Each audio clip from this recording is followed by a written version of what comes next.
Here we are in the courthouse. Basically, we just got in about 2.5 days ago.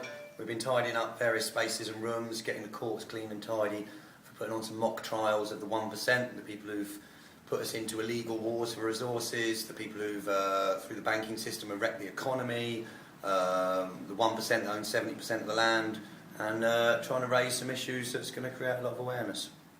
This is one of the rooms. This is sometimes conditions you find squat rooms in. It's a bit of rubbish and mess, but nothing that half an hour's tidying up, cleaning up doesn't sort out. And you see some of the rooms we've already cleaned already.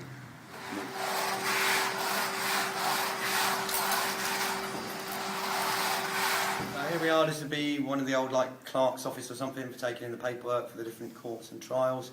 It's a bit messy when we found it. We've tidied it up. It's all nice and cleanish now.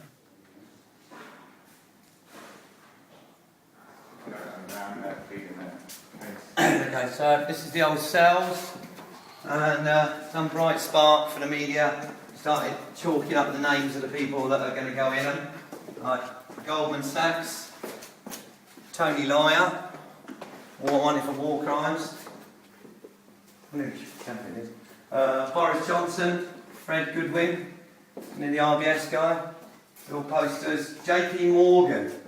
I just watched a very interesting video on the live stream the other night about how JP Morgan pushed to set up a central bank in America, and President Jackson defeated them. One of his things in 1840s or 50s said, "I defeated the banks."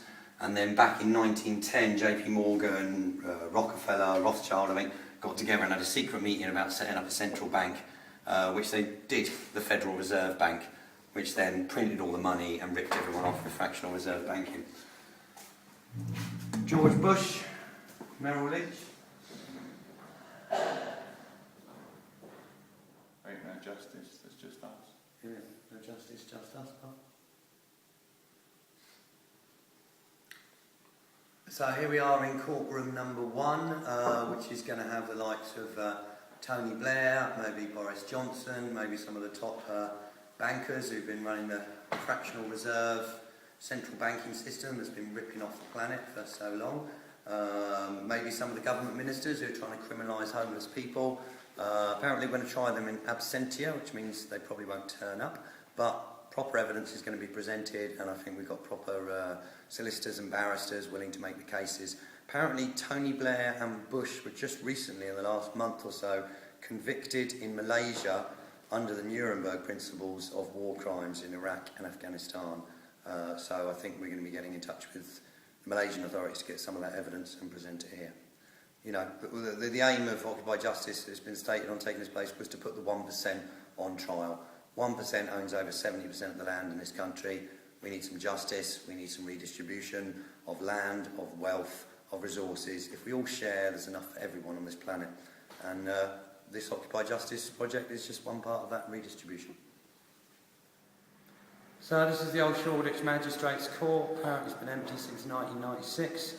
What a waste of an amazing building that could be used for community facility, environment project, whole range of different groups could have been using this building for the last 15 years.